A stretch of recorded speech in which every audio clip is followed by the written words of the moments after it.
trying to find the equation of a line from a graph, it's important to first understand the equations that go along with those lines. So typically there's two general forms that people use.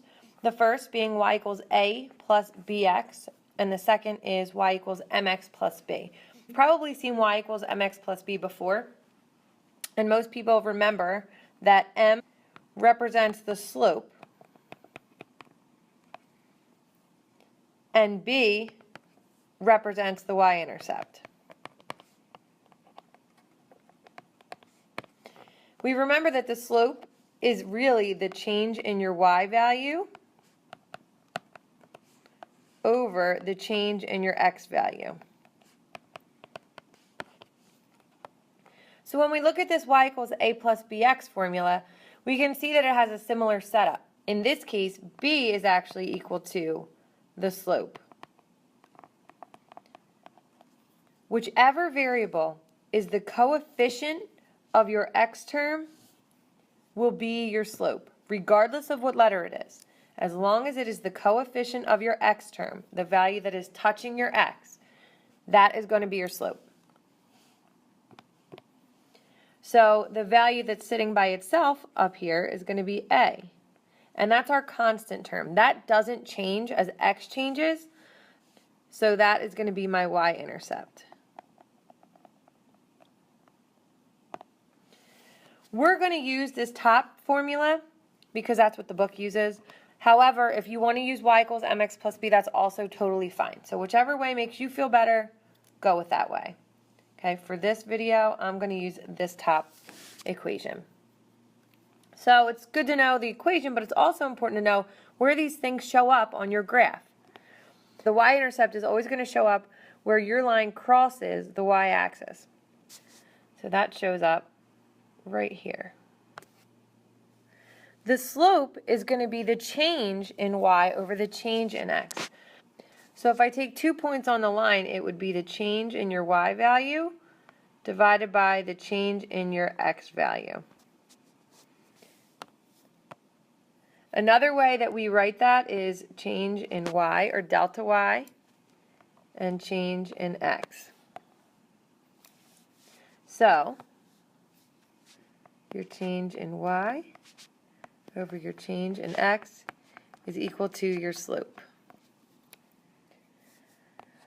All right, so now let's figure out how to find these values. Let's do some examples. So if I take a look at this line, I can see that it's increasing. When lines are increasing, I know my slope is going to have to be a positive value. I know that it's crossing down here below the x-axis. So I need to figure out exactly where that is. So I'm looking at these tick marks, and I know that they are counting by ones. And this crosses 1, 2, 3, 4 tick marks below the x-axis. Because we're using the general formula y equals a plus bx,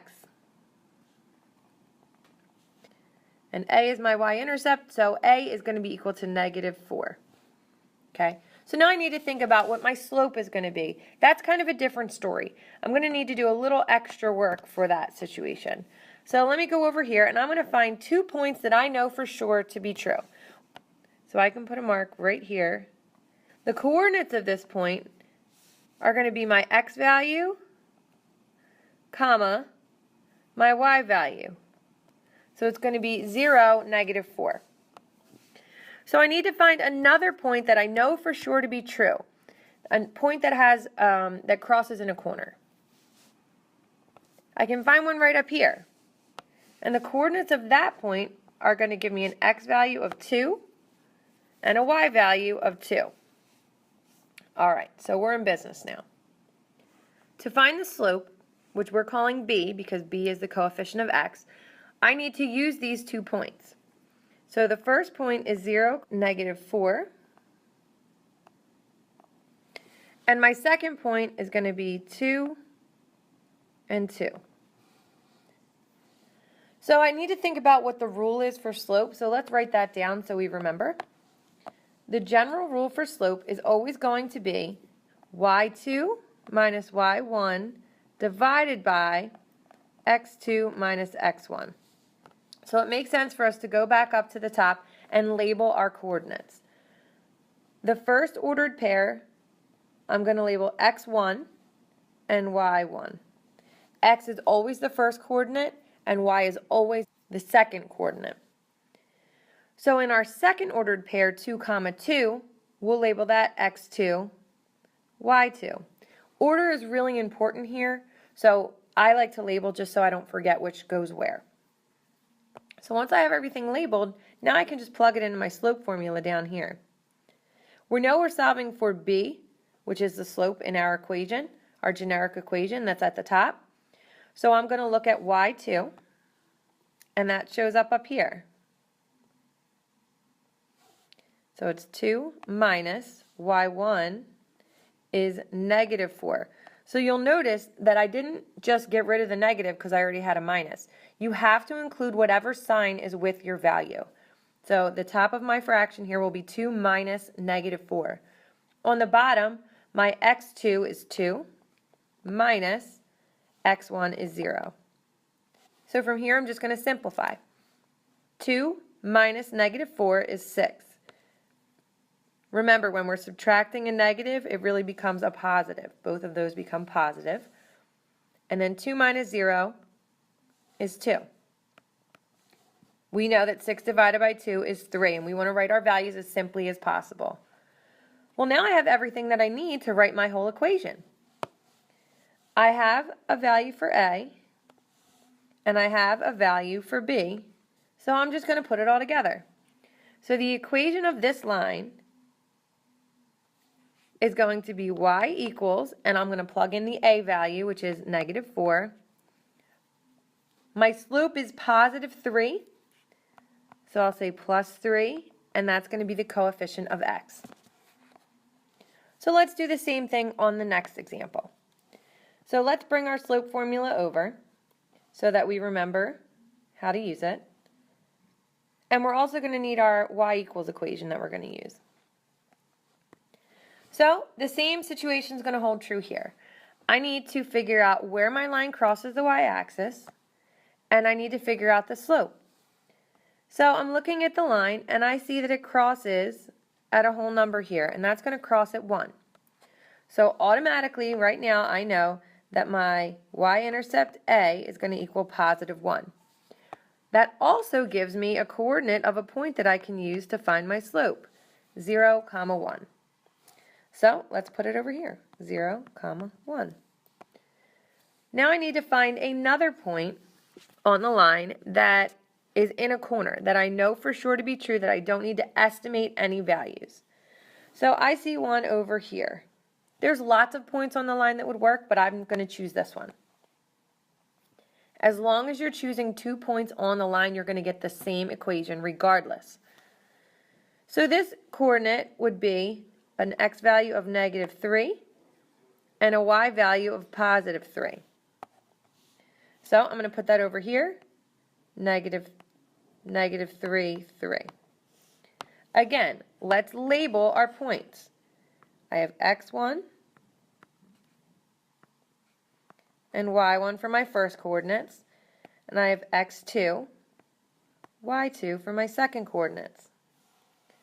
We're going to plug everything back into our slope formula. We know we're solving for b for the slope.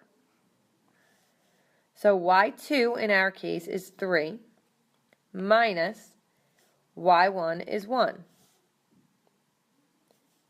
Moving to the bottom of the fraction, x2 is negative 3 minus x1 is 0.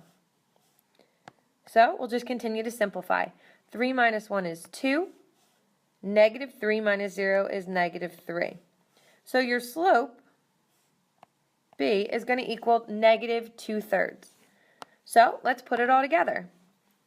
I know my equation starts off always y equals, and then I have to replace my a with my y-intercept. And we know right here that a is equal to 1.